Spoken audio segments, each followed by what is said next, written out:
আলাইকুম রহমতুল্লাহ। পৃথিবীতে কি একটা দেশই আছে যে দেশের সাথে বাংলাদেশের সুসম্পর্ক, বাংলাদেশের বাণিজ্য, বাংলাদেশের ব্যবসা, বাংলাদেশের দহরম মহরম সম্পর্ক না করলেই নয়? এই একটা দেশই কি পৃথিবীতে আছে? আমরা ভাবলাম যে ভারত বিদ্বেষী, ভারত আগ্রাসন দেখাচ্ছে, ভারত বাদ দিলাম। নেন ভারত বাদ তো দিতে পারি নাই। ভারতকে কি আমরা বাদ দিতে পেরেছি? সেই তো ভারত থেকে চাল আসতেছে, আলু আসতেছে, পেঁয়াজ আছে, সবই তো আসতেছে। এক্সপোর্ট ইম্পোর্ট তো আর বন্ধ নেই। ঝাল মাল কাঁচামরি সকল কিছুই তো ভারত থেকে আসছে। এরকম তো না এক্সপোর্ট ইম্পোর্ট বন্ধ হয়ে গিয়েছে। আর বুঝলাম যে আমরা একটা দেশের উপর নির্ভরশীল হব না, ঠিক আছে। তাই বলে পৃথিবীতে আর কোনো দেশ নেই? চীন আছে, আছে না? চীন আছে, থাইল্যান্ড আছে, সিঙ্গাপুর আছে, মালয়েশিয়া আছে, বাহরাইন আছে, ওমান আছে, কাতার আছে, মধ্যপ্রাচ্যের ইসলামিক কান্ট্রিগুলো আছে। ওই পাকিস্তানে কেন যাইতে হইব? এই পাকিস্তানের সাথে আমাদের কোনো কালে সুসম্পর্ক ছিল না। ওরা আমাদেরকে কখনোই সুনজরে দেখিনি। আপনি ৭১-এর আগে দেখেন, ৪৭ থেকে ৭১ পর্যন্ত ওরা আমাদের করেনি কি? ধর্ষণ, নির্যাতন, নিপীড়ন, অত্যাচার করেনি কি? সব কিছুই করেছে। এবং ওদের মেন্টালিটি সম্পর্কে আপনারা জানেন না? ওদেরকে ভালোবেসে বাংলাদেশের যে নাগরিকগুলো পাকিস্তানের করাচিতে যে আশ্রয় নিছে, সেই পাকিস্তানের করাচিতে আশ্রয় নেওয়া সেই জনগণগুলো আজ ৫০-৫৬ বছরে আজও পর্যন্ত তারা কি পায়নি? নাগরিকত্ব পায়নি। তারা ওখানে কি অত্যাচার, নিপীড়ন, নির্যাতন, হতাশা, দারিদ্রতার মধ্যে কষাঘাতে তারা জীবনযাপন করছে। এই পাকিস্তান তার প্রতিবেশী দেশ আফগানিস্তানের সাথে এখন কি শুরু করেছে আপনারা দেখছেন না? দেখছেন কিনা? এই পাকিস্তান এদের অভ্যন্তরীণ বিষয়গুলো দেখেন।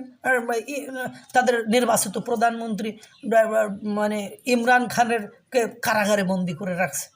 এই পাকিস্তানে সেদিন দেখলাম শিয়া সুন্নি মারামারি হয়ে সেখানে কয়েকজন মানুষ মারা গিয়েছে।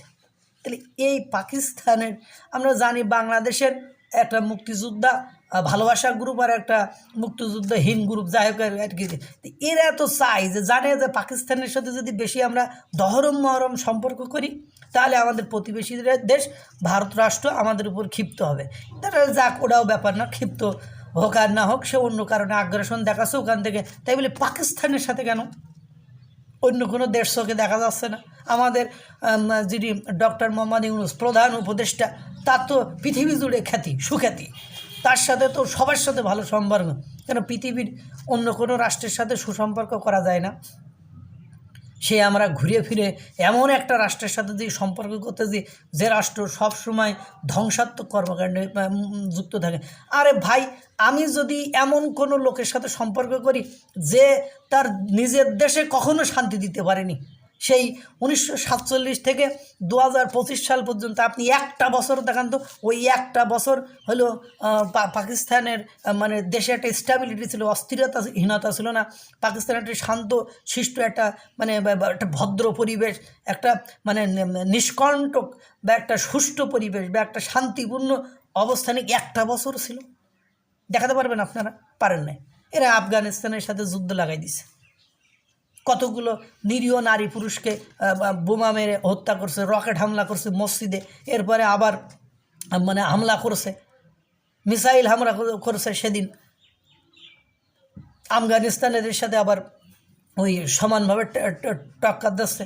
তো কেউ তো নমনীয় নয়। তাহলে কেন আমার এই রাষ্ট্রের সাথে সুসম্পর্ক করতে হবে? তাহলে আমার এই যে আমাদের প্রধান উপদেষ্টা ডক্টর মোহাম্মদ ইউনূসের সাথে আমাদের বসায় আমাদের কী লাভ হইল?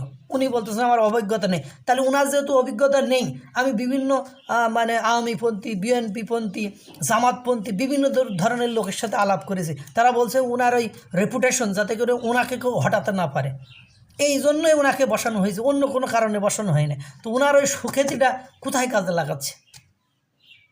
তো উনি তো অন্য দেশে চীনের সাথে সুসম্পর্ক করুক, চীনের সাথে ব্যবসা বাণিজ্য করুক, সমস্যা নেই। আর পাকিস্তানের সাথে সুসম্পর্ক করলেই তো লেগে যাবে। এই যে এর আগে ২ বার সরাসরি জাহাজে করে মাল আসছে, এই মাল আসা নিয়ে কত কাহিনি যে হয়ে গেল সেটা আপনারা দেখছেন না?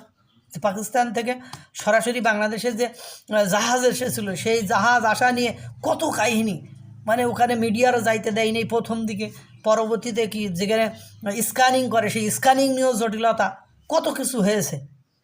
যে ওখান থেকে নাকি অস্ত্র আসছে, পরবর্তীতে দেখাচ্ছে মাল মশলা চাল ডাল এগুলো আসছে। এখন আবার কি আসছে যে আপনার ব্যবসায়িক প্রতিনিধিরা আসছে, ওদের সাথে সুসম্পর্ক করে ব্যবসাকে মানে সুসম্পর্ক জটিল করতে চাই, হ্যাঁ, মানে আরও ব্যবসাকে আরও সুগম করতে চাই। কিন্তু আমার কথা হলো ভাই, যে পৃথিবীর আর কোনো রাষ্ট্র নেই। এর আগে তো আমরা পাকিস্তানের সাথে এই ধরনের রিলেশন, এই ধরনের সম্পর্ক, এই ধরনের মানে কোনো কিছুই ছিল না। তখন আমরা কি না খেয়ে মারা গেছি? ঠিক আছে, আমাদের ভারতের সাথে সম্পর্ক বলেন না, চীনের সাথে আপনি ভালো সম্পর্ক করেন। আপনি মানে সিঙ্গাপুর আছে, মালয়েশিয়া আছে, থাইল্যান্ড আছে, তারপরে আরও পৃথিবীর অন্যান্য রাষ্ট্র করেন।